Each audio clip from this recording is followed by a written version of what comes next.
दोस्तों आज आपको बताते हैं बीरबल और अकबर की कुछ नोकझोंक में कुछ उनकी मज़ेदार किस्से और कहानियाँ, जिसमें एक कहानी है जिसका नाम है पेड़ ने दी गवाही।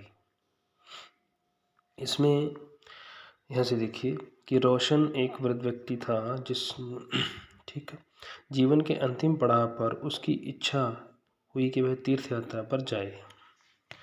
उसने अपने जीवन भर की कमाई में से अपने खर्च के लिए कुछ अशर्फियाँ रखकर शेष 1000 अशर्फियाँ अपने युवा मित्र दीनानाथ को सौंपकर कहा कि दीना भाई, मैं तीर्थ यात्रा पर जा रहा हूँ, अब 1 वर्ष बाद लौटूंगा।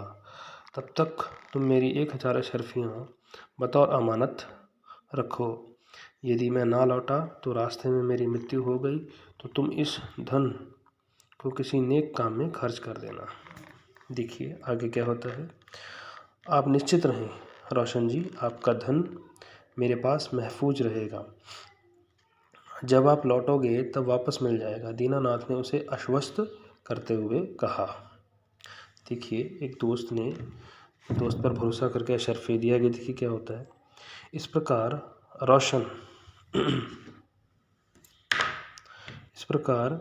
रोशन अस्वस्थ होकर तीर्थयात्रा पर चला गया, लेकिन बाद में दीनानाथ की नीयत खराब हो गई और उसने उन अशर्फियों को डकार लेने का फैसला कर लिया। 1 वर्ष बाद जब तीर्थयात्रा से लौटा और दीनानाथ के पास जाकर अपनी अशर्फियाँ मांगी, किंतु दीनानाथ साफ मुकर गया। देखिए वो मुकर गया और उसने रोशन को पहचानने से भी इनकार कर दिया। रोशन ने काफ़ी मिन्नतें की, किंतु दीनानाथ नहीं माना और रोशन को बेइज्जत करके घर से भगा दिया। बेचारा गरीब रोशन मन मारकर रह गया। उसकी ज़िंदगी भर की कमाई उसका मित्र लूट ले गया। उसे यकीन नहीं हो रहा था, किंतु सच्चाई उसके सामने थी। उसने निश्चय किया कि वह दीनानाथ को सबक सिखाकर रहेगा और वह सीधा दरबार में गया और बादशाह अकबर से उसकी शिकायत कर दी। आइए दोस्तों देखो, अब बादशाह अकबर के पास उसके जाने के बाद क्या कहते हैं। बादशाह अकबर ने दीनानाथ को दरबार में बुलवाया और जब उसने पूछताछ की तो साफ मुकर गया। रोशन ने उसे शर्फियाँ दी थी। रोशन इस मामले में ना तो कोई गवाह पेश कर सका और ना ही सबूत। बादशाह अकबर ने फैसले के लिए बीरबल को नियुक्त किया और बीरबल दोनों से पुनः पूछताछ की, लेकिन दीनानाथ अपनी बात पर अटल रहा कि उसने अशर्फियाँ नहीं ली हैं।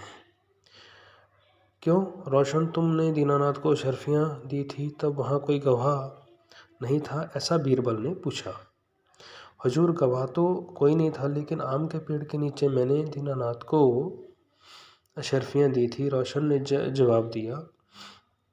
तब तो आम का पेड़ गवाह हुआ। आओ आम के पेड़ के पास जाकर कहो कि दरबार में आकर गवाही दे।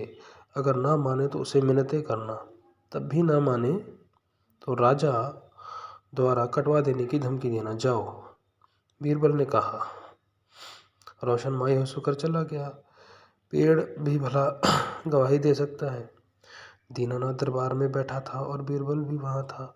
कुछ देर बाद बीरबल ने दीनानाथ से पूछा, रोशन अब तक पुरुष के पास पहुँच चुका होगा, बहुत देर हो चुकी है।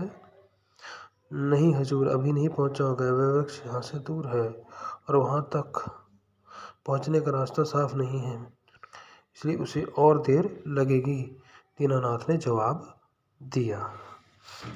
देखिए दोस्तों, यहाँ पर दीनानाथ थोड़ा फंस गया। ये देखिए यहाँ पे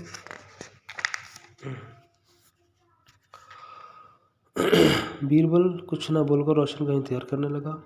काफ़ी देर बाद दरबार में लौटा और बोला, हुजूर, मैंने पेड़ से बहुत कहा, लेकिन उस पर कोई असर नहीं हुआ। हुजूर, अब मेरा क्या होगा?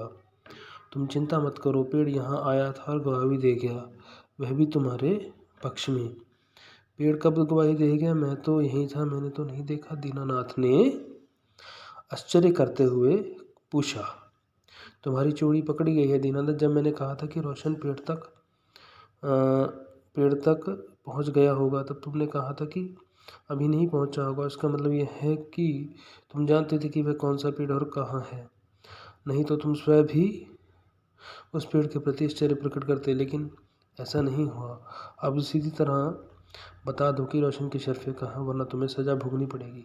दीनानाथ डर गया और उसे स्वीकार कर लिया, और उसने स्वीकार कर लिया कि उसके मन में लालच आ गया था और उस रोशन का धन वापस करने को राजी हो गया। बीरबल के न्याय से बादशाह अकबर अति प्रसन्न हुए। दोस्तों, ये कहानी कैसी लगी आप मुझे बताएं, और ऐसी कहानियाँ सुनने के लिए आप मेरे चैनल को सब्सक्राइब करें। शाही साहब पुनः प्रिया। Thank you very much.